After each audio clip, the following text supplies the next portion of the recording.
New Zealand के खिलाफ पुणे के मैदान पर उतरते रोहित शर्मा ने दूसरे टेस्ट मैच में मचा दिया हाहाकार। तोड़ दिया 150 साल पुराना रिकॉर्ड। 100 नहीं 200 नहीं बल्कि पूरे 400 रन ठोककर वेस्टइंडीज के दिग्गज बल्लेबाज ब्रायन लारा के रिकॉर्ड को किया धाराशायी। तो आखिर कैसे रोहित के प्रचंड रूप से कांप उठा न्यूजीलैंड, कैसे रोहित ने बेरहमी से कुटाई करते हुए कीवी गेंदबाज की उड़ाई धज्जियां, लिखवा लिया इतिहास के पन्नों में सुनहरे अक्षरों में अपना नाम। रोहित शर्मा की वो तूफानी बल्लेबाजी और मैच की पूरी हाईलाइट तो हम आपको जरूर दिखाएंगे, लेकिन उससे पहले आपको क्या लगता है रोहित शर्मा, ब्रायन लारा और सचिन तेंदुलकर में कौन है सबसे महान खिलाड़ी? नीचे कमेंट करके जरूर बताइएगा।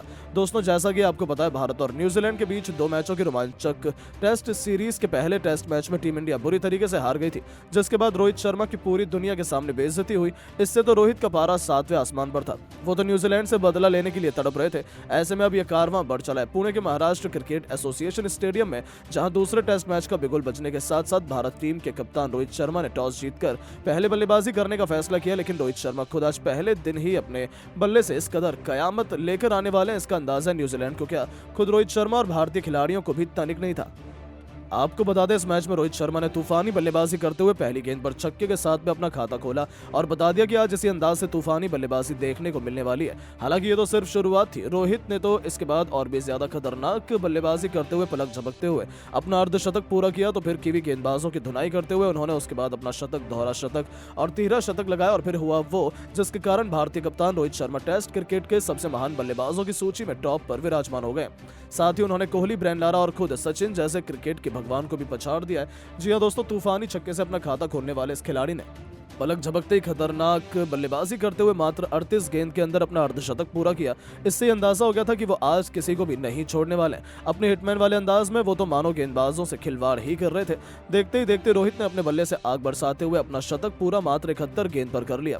और जब वो फुल फॉर्म में हो तब उन्हें रोक पाना कहाँ किसके बस की बात होती है। उनके सर पर तो मानो खून सवार था और रनों की इस भूख में उन्होंने अपनी पसंदीदा न्यूजीलैंड टीम के गेंदबाजों को परेशान किया। यहाँ पर उन्होंने विरोधी टीम के गेंदबाज मैट हेनरी के खिलाफ लगातार 3 गेंद पर 3 चौके लगाने के साथ अपने 150 रनों का आंकड़ा पार कर मात्र 110 गेंद पर किया और 150 गेंद के अंदर अपना दोहरा शतक पूरा करते हुए सभी को हैरान परेशान कर दिया। जहां पर उन्होंने अपना दोहरा शतक अपने मन पसंदीदा पुल शॉट के जरिए गेंद को स्टेडियम के पार मारकर पूरा किया, जिस पर खुद गंभीर, कोहली से लेकर पूरे स्टेडियम ने खड़े होकर कप्तान रोहित के सम्मान में खूब तालियां बजाई। आखिर हो भी क्यों ना, उन्होंने अपने करियर में एक और दोहरा शतक ठोक दिया था। लेकिन अभी तो ये केवल ट्रेलर था, पिक्चर तो अभी बाकी थी। इसके बाद भी वो नहीं रुके और न्यूजीलैंड के हर एक प्लान पर पानी फेरते हुए ये खिलाड़ी मैदान के चारों तरफ चौके छक्कों की बारिश कर रहा था।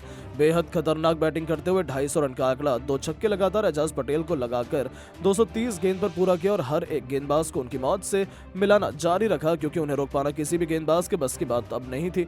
अब तो वो बस गेंदबाजों से अपने मन मुताबिक खिलवाड़ कर रहे थे। तभी रोहित ने अपना यमराज रूपी भयानक रूप दिखाते हुए लगातार 4 गेंद पर 4 छक्के उड़ाते हुए वो भी टीम सऊदी के सामने मात्र 250 गेंद पर अपना 300 रन का आंकड़ा पार किया और अपना 13 शतक पूरा कर मैदान में दिग्गजों की सूची में अपना नाम शुमार करवाया।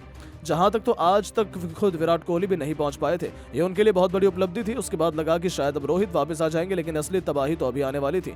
पता नहीं वो न्यूजीलैंड को अपने बदले की आग में और कितना ही बर्बाद करने वाले थे। देखते ही देखते तूफानी अंदाज में बल्लेबाजी करते हुए 350 रन का आंकड़ा 280 गेंद पर पूरा कर लिया और फिर वही हुआ जिसने रोहित को सचिन से भी महान टेस्ट खिलाड़ी बना दिया। जी हाँ दोस्तों, रोहित को आउट करने के लिए थक हार कर अब विलियम और रुक आ गए थे। उनकी भी अब तक खूब पिटाई हुई थी, लेकिन रोहित शर्मा 390 रनों के आंकड़े के पार थे। तभी विलियम के स्लोअर बॉल पर उन्होंने एक और छक्का लगाया और अगली गेंद पर शानदार स्ट्रेट ड्राइव के मैदान को चीरते हुए चौका जड़कर रोहित ने 400 रनों का जादुई वो आंकड़ा पार किया जो 150 सालों के टेस्ट क्रिकेट इतिहास में केवल एक खिलाड़ी महान ब्रायन लारा पार कर पाए थे। और आज रोहित ने ब्रायन लारा के उस इकलौते माइलस्टोन को भी तोड़ दिया जिसे तोड़ पाना लग रहा था किसी के बस की बात नहीं हो पाएगी।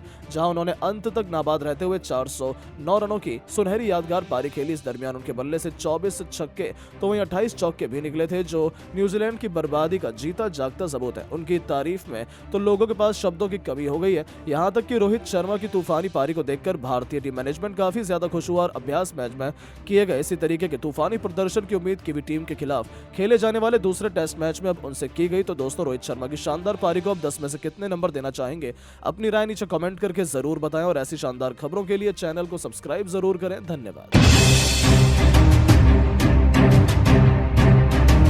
दोस्तों किंग विराट कोहली के कहने पर कप्तान रोहित ने किया रिव्यू का इस्तेमाल और फिर हुआ ऐसा चमत्कार देख न्यूजीलैंड तो क्या एम्पायर भी रह गए हक्का बक्का।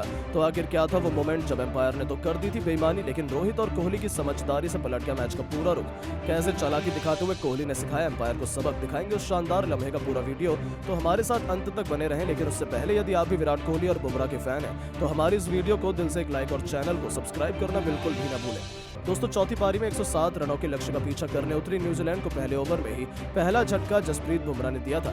ऐसा लगा था कि देखते ही देखते 50 रनों के भीतर ही न्यूजीलैंड को बुमराह उड़ाकर रख देंगे, लेकिन दोस्तों फिर मैदान में उतरे कॉनवे और बिल यंग ने तो अपनी खतरनाक बैटिंग से पूरे मैच का पासा ही पलट दिया। इन दोनों खिलाड़ियों ने 12 ओवर में ही 31 रनों तक न्यूजीलैंड को पहुंचा दिया था। ये टीम आसानी से जीत की तरफ बढ़ रही थी, लेकिन तभी एक बार फिर बॉलिंग में आते हैं जसप्रीत बुमराह और फिर इस ओवर में कुछ ऐसा होता है देखकर पूरी दुनिया चकित हो जाती है। जी हाँ दोस्तों, दरअसल पहले ही बॉल में बुमराह का स्वागत कॉनवे ने शानदार चौका लगाकर किया था। उन्होंने बुमराह के आत्मसम्मान को ठेस पहुंचाई थी और उनके इतना बड़ा खामियाजा भुगतना पड़ेगा इसका अंदाजा भी नहीं था। अगली ही गेंद पर जसप्रीत बुमराह ने अपना जादू दिखाते हुए कॉनवे को अपने जाल में फंसा लिया।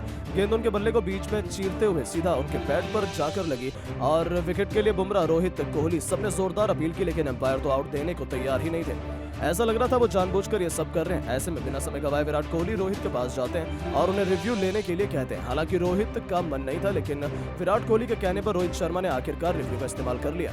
और दोस्तों ये तो इतना शानदार फैसला साबित हुआ कि जब थर्ड एम्पायर ने बड़ी स्क्रीन पर चेक किया तो पता चला कि गेंद सीधा जाकर विकेटों पर लग जाती और बल्लेबाज आउट है। ऐसे में थर्ड एम्पायर ने ग्राउंड एम्पायर के फैसले को बदलवाकर जसप्रीत बुमराह को एक और सफलता दिलवा दी और कॉनवे को पवेलियन जाने के लिए कह दिया। जैसे ही बड़ी स्क्रीन पर आउट लिख कर आया, वैसे ही कॉनवे से लेकर एम्पायर की भी आंखें फटी की फटी रह गई थी। जहां विराट और रोहित का सेलिब्रेशन तो देखने लायक था।